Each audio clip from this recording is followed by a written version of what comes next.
Bonjour François, je suis ravi de t'accueillir à nouveau puisque c'est la deuxième fois qu'on se rencontre par interview interposée sur la chaîne Mon Capitaine et sur le blog. Je vais te laisser te présenter pour ceux qui ne te connaissent pas et puis après on parlera du super bouquin que tu as écrit, Code 418, que j'ai lu et que j'ai dévoré et on parlera de la notion de chef que tu développes à l'intérieur. Ça fait plaisir. Bah écoute, bonjour Rodolphe, ravi de rejoindre l'aventure une deuxième fois dans le club très prisé des capitaines. Voilà, comme on a dit, capitaine à vie, c'est un beau destin. Que dire en présentation, c'est un peu immense. Je retiendrai indiscipline et exploration. Non, donc comme on avait pu l'évoquer, hein, moi j'ai été d'abord donc quelques années avant toi, donc de la promo Rafali, donc Saint-Cérien, passé par le deuxième rep, compagnie montagne du rep, et puis après j'ai fait 4 ans dans la finance où je suis allé un peu explorer le marché dans sa période la plus critique puisque je suis arrivé en juillet 2007 en plein cœur de la crise financière. Je suis allé chercher la guerre où elle s'est trouvée, et puis après j'ai créé ma boîte il y a 8 ans après avoir beaucoup reçu de gens, pratiqué l'humain, posé des questions pour savoir qui était qui, comment on est à sa place, et puis petit à petit aussi comment on construit des équipes, et puis petit à petit aussi comment on est un chef aujourd'hui dans le secteur civil. Et ça m'a amené à créer donc Edelweiss RH il y a 8 ans, et j'ai 3 activités. D'une part, une partie d'orientation des gens sur la base de leur personnalité. D'autre part, tout ce que j'appelle l'ostéopathie d'organisation, qui est la manière dont on construit les équipes sur des critères de personnalité et non pas de compétences.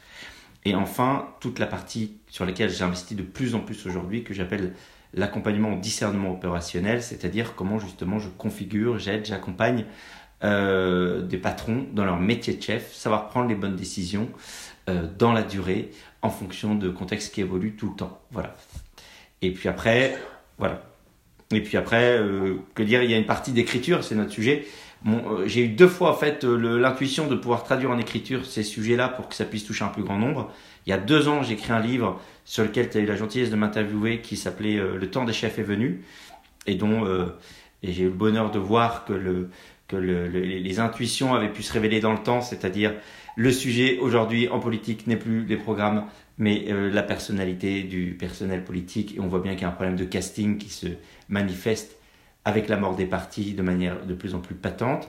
Et puis là, après avoir beaucoup travaillé là-dessus, mon idée était, à l'occasion, et on va venir comme ça sur le bouquin, mon idée était de me dire, il faudrait pouvoir donner à vivre aux gens la réalité de ce que c'est que la prise de décision quotidienne. Ça se passe comment dans la tête d'un chef? Il y a ceux qui vont le sublimer, et puis il y a ceux qui vont s'en faire une idée peut-être un peu dérisoire, et rentrer dans la tête d'un chef, faire vivre ce qui se passe dans la tête d'un chef pendant 72 heures. Et l'occasion qui m'était donnée avec cet anniversaire de la Grande Guerre, c'était de pouvoir rendre hommage à nos anciens qui ont vécu des situations dantesques en faisant en même temps un livre de management. Super. Bah écoute, j'ai noté, j'ai pris des notes pendant la lecture de ce livre. Ce que je te propose, c'est que je vais lire des passages et puis on rebondira sur la notion de leadership, la notion de chef, la notion de discernement. Et puis voilà. T'es prêt? Parfait. Ok. Alors, le début, la première, c'est la page 15, je lis, les légionnaires attendent de leur chef non pas un accompagnement, mais de la clarté, non pas de la compréhension, mais une impulsion. Tout à fait. C'est-à-dire qu'il y a toute une tendance aujourd'hui qui consiste à dire qu'un bon chef, c'est un coach.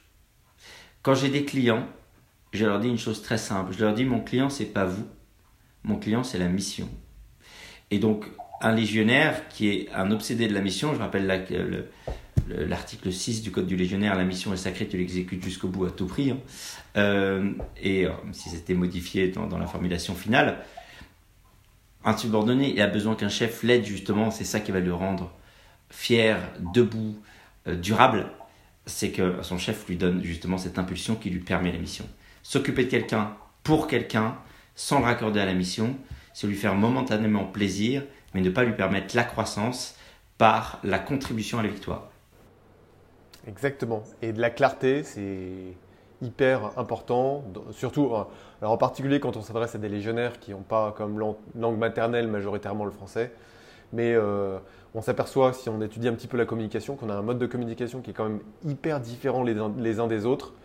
Et plus on est clair, mieux on a de chance, plus on a de chances d'être compris. Mais je rebondis encore là-dessus parce que je pense que tu appuies effectivement sur un sujet clé, c'est-à-dire qu'en fait, ce qui est juste dans l'ordre de la pensée, c'est ce qui est complet. On est quand même dans un monde de penseurs et de premiers de la classe où on croit que parce qu'on a tout mis dans un ordre, on est bon. Mais ce qui est juste dans l'ordre de l'action, c'est ce qui est simple, parce que c'est opérable. Et ça rentre justement dans un espace-temps, c'est le gros problème de notre temps justement, qui vit soit sur l'image, soit sur de la densité de pensée, c'est qu'elle ne sait pas rentrer dans le temps. Le temps oblige des séquences successives de choses simples. Et tout le boulot du chef est de rendre précisément simples les choses compliquées, et parce que ça les rend opérables. En fait, à chaque fois qu'un chef parle, il faut qu'il puisse se dire, est-ce que ce que je suis en train de dire inclut en soi quelque chose d'exécutoire, donc d'exécutable? La deuxième citation que j'ai relevée, c'est page 44. Dans de telles circonstances, la tentation est forte d'acquérir la sympathie de ses subordonnés en dévoilant les manques de l'échelon supérieur. C'est pourtant la pire chose à faire. Clairement, que la tentation peut être forte, qu'on a vraiment un chef idiot, disons-le, et on en a tous connu, de se dire, c'est pas possible, là je suis en train d'assumer les erreurs infinies de mon chef. Va falloir quand même que j'en informe mes subordonnés, comme ça, voilà, et je ne prendrai pas cette opprobre et je ne comprendrai pas. Et ça, c'est une erreur fatale parce que dans la foulée, ce que vous faites vis-à-vis de vos subordonnés, c'est le fameux texte, si tu ralentis, il s'arrête, si tu faiblis, il flanche, etc. Dans la foulée, il réplique la même chose sur vous. Et du coup, moi j'ai parlé souvent des 5 courages du chef. Il y en a 2 vis-à-vis des subordonnés, 2 vis-à-vis de ses chefs, et il y en a un que je positionne à la rencontre des 2. Vis-à-vis de ses subordonnés, c'est le premier, c'est précisément à partir du moment où on a accepté un ordre et qu'on l'a pris en tant que tel, eh ben, c'est de défendre son chef vis-à-vis d'eux. Et la deuxième chose, dans le courage vis-à-vis de ses subordonnés, c'est de s'imposer aux subordonnés les plus durs, les grandes gueules, vis-à-vis desquels on va souvent pouvoir chercher à faire le malin pour se les avoir dans la poche, alors que concrètement, on se met sous leur autorité. Mais j'insiste, ce courage vis-à-vis du chef. Les deux courages qu'on a vis-à-vis de ses chefs, c'est de défendre ses subordonnés chaque fois qu'il est possible, de pouvoir précisément, notamment quand il y a quelqu'un qui a été injustement puni par son chef, pas de défendre vis-à-vis d'eux. Et puis, il y a bien sûr la capacité, dans ce courage-là aussi, quand on n'est pas d'accord avec un ordre, de le discuter, de rentrer dans cette discussion-là. Et ça, c'est la phase préparatoire à l'ordre. Enfin, voilà. Et puis le dernier courage, c'est le fait de croire dans le potentiel de ces gars. C'est-à-dire, quand, là pour le coup, c'est pas forcément que le chef, ça peut être un ensemble. On a tous des gens qui se sont retrouvés dans une position un peu difficile, un peu délicate.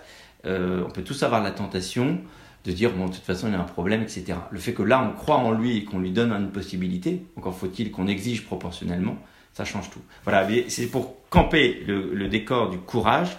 Il y a un courage préliminaire vis-à-vis de son chef de dire ce qu'on pense et de ne pas se laisser avoir quand ce qui semble déplacé ne doit pas être fait. Mais à partir du moment où on le prend, on est obligé de prendre sur soi et d'accepter cette opprobre vis-à-vis de ses subordonnés.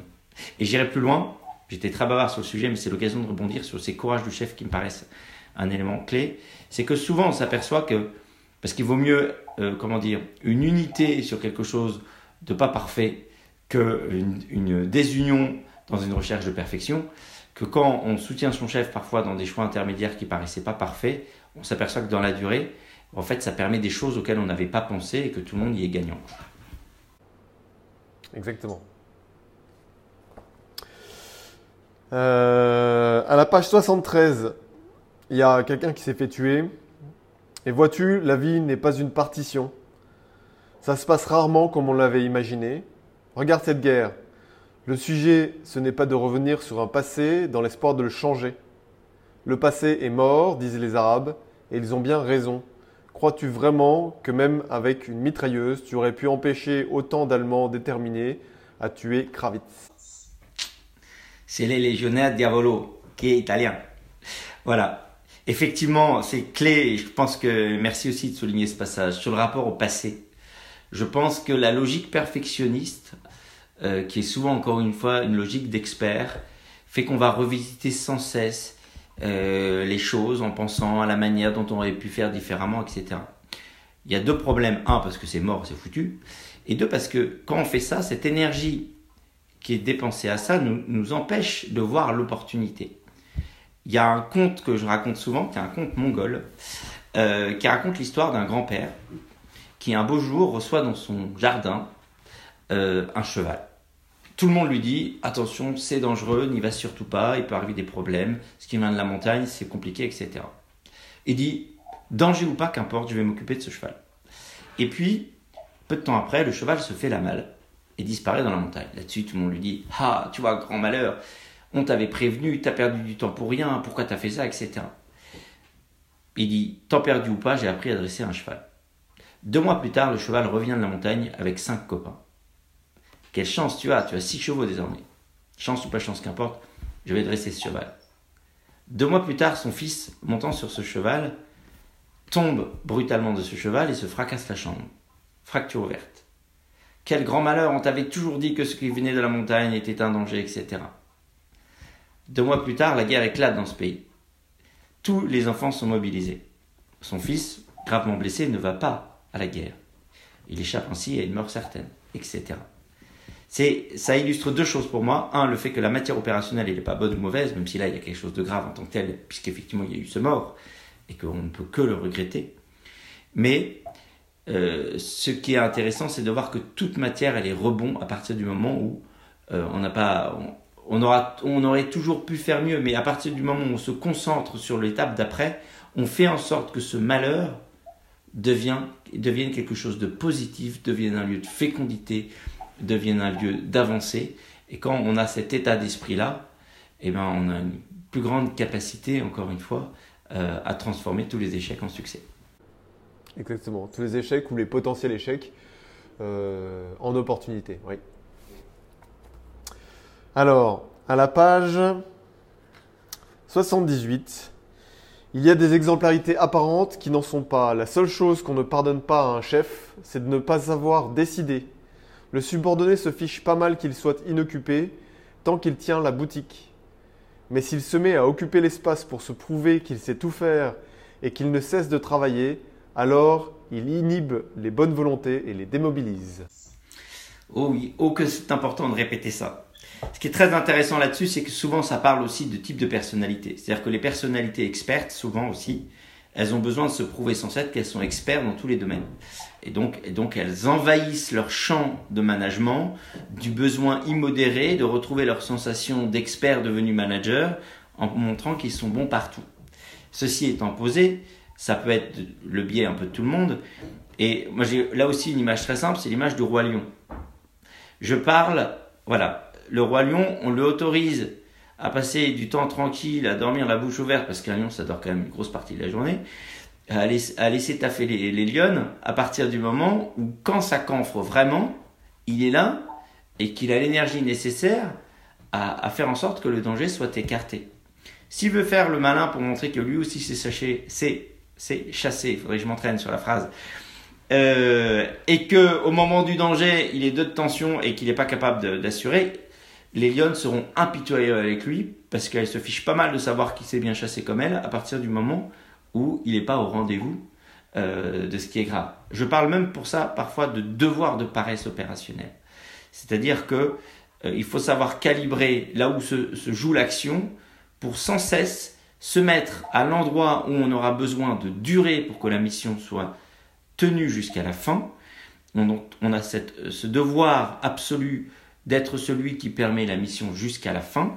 C'est là qu'on nous attend et c'est là qu'on délivre la plus grande efficacité, et que donc, à tout prendre, la seule exemplarité à laquelle un chef ne peut échapper, c'est celle de savoir décider en toutes circonstances. Le reste, bien sûr, il faut qu'il soit au courant pour ne pas être ridicule, mais vouloir être exemplaire dans tous les domaines, très généralement, c'est une manière d'échapper à l'exemplarité la plus importante. Je suis d'accord. Alors, quelques pages plus loin, à la page 82, j'ai longtemps cru que les hommages individuels pouvaient être perçus comme des bavardages. S'ils montrent une compréhension fine de ce que sont les gens, ils ont au contraire un effet puissant dans le cœur de chacun. Oui, ça c'était une de mes très belles découvertes d'officier de Légion, c'est que ce qui me paraissait une évidence, à chaque fois qu'un légionnaire partait, soit il quittait la section pour une autre section, ou il changeait de compagnie, voire il quittait la Légion, je prenais toujours un temps pour à la fois restituer ce qu'il avait fait, mais surtout, et puis c'est pas un hasard, c'est mon métier de qualifier les personnalités, de réussir à trouver un mot qui rejoigne précisément la personne dans ce qu'elle était. Et ce qui m'a énormément touché, c'est que d'une part, je sentais que les légionnaires étaient très surpris qu'on prenne ce temps-là pour leur dire non seulement je rends compte aux autres de ce que tu as fait, mais je rends compte aux autres de ce que tu es.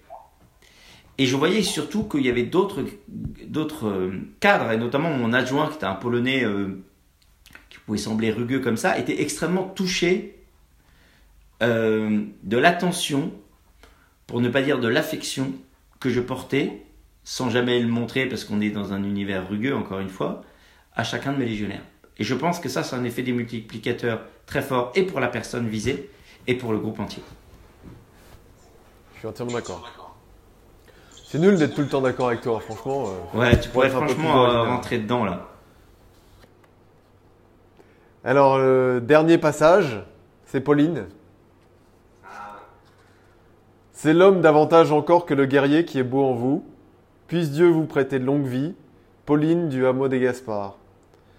C'est un coup au but.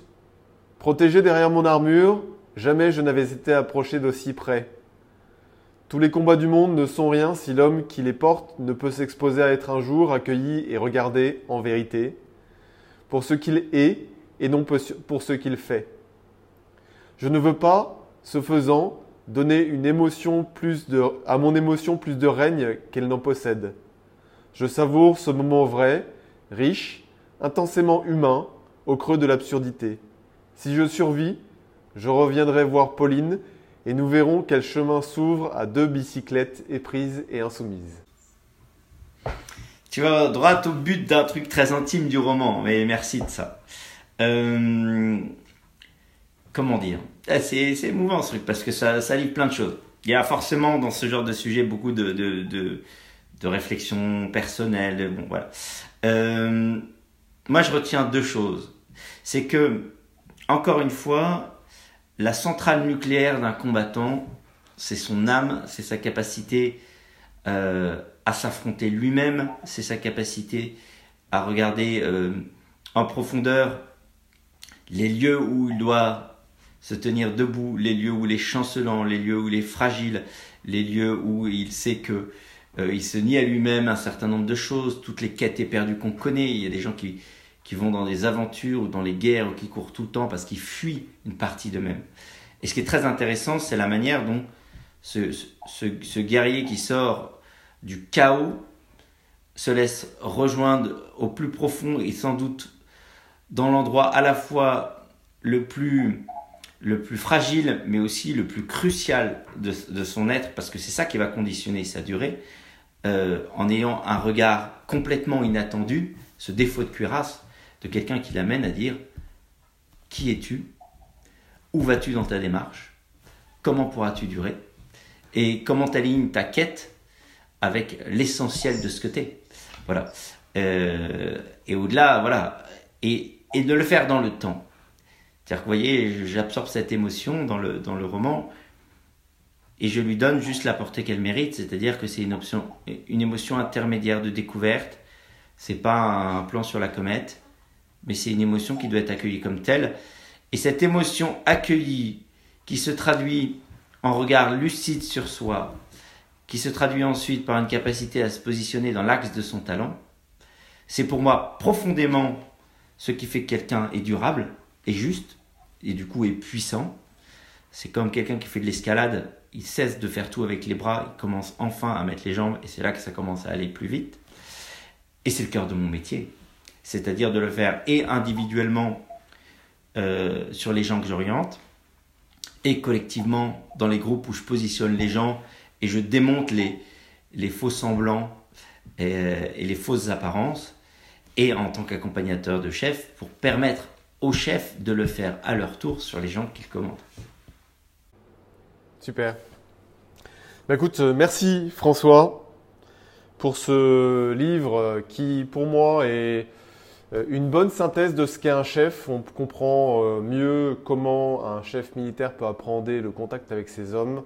Puisqu'il est vrai qu'en étant Saint-Cyrien, on est à 22, 23, 24 ans, à la tête de 30 personnes qui sont souvent plus jeunes mais parfois plus vieux, en particulier pour les plus anciens. Et c'est jamais évident de commander, d'avoir cette présence d'esprit qu'on peut avoir à 30, 40 ans, 50 ans, qu'on a avec le recul. Tu donnes des clés, tu donnes du cœur, parce que finalement, ce qui fonctionne, même si j'aime pas ce mot-là, parce qu'il y a pas c'est pas une recette, mais c'est pour moi une espèce de spontanéité que tu mets un petit peu à nu à travers des profils qui sont crus ou qui sont exacerbés par l'ambiance de guerre qui règne dans ton roman. Même si on ne se sent pas oppressé du tout, on sent vraiment la présence du chef et l'objectif qui est pas d'aller détruire les ennemis, mais qui est d'accomplir la mission. Voilà. Merci François pour cette belle œuvre. Merci d'avoir consacré un petit peu de temps pour donner ton point de vue sur les quelques citations que j'avais sélectionnées. Et puis à bientôt pour le prochain bouquin. On va faire en sorte, et puis merci à toi de ces questions très justes. Au bon endroit, tu as eu l'œil de sniper. Merci François, à bientôt. Merci Rodolphe, à bientôt.